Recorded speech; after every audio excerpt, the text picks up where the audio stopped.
आज अर्थसंकल्पीय अधिवेशनाचा दुसरा दिवस आहे आणि याच काळामध्ये अवकाळी पाऊस आता झालेला आहे, गारपीट झालेली आहे। आपल्यासोबत बोलण्याकरता विधान परिषदेचे विरोधी पक्षनेते अंबादासजी दानवे आहेत।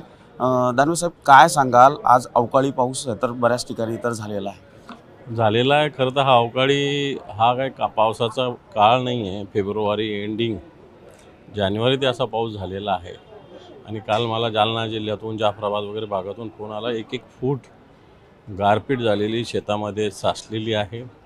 सगळ्या पिकाचं पूर्णपणे उद्ध्वस्त झालेलं आहे। सरकार काय करतं बघूया आता। मागच्या अवकाळी पावसाची देखील तर मदत मिळालेली नाही आहे शेतकऱ्यांना। आता तुम्ही काय मागणी करणार? फक्त घोषणा होत आहे, काहीच मिळालं नाही। आता तरी मिळतं का बघू। तुम्ही आवाज हे होते अंबादास दानवे, त्यांनी सांगितलं की घोषणा होते का, अवकाळी पावसाच्या संदर्भात मदत मिळते का, हे पाहणं महत्त्वाचं ठरणार आहे। कॅमेरामॅन अनिल शिंदे सोबत अविनाश सोनवणे, टाइम्स नाऊ मराठी, मुंबई।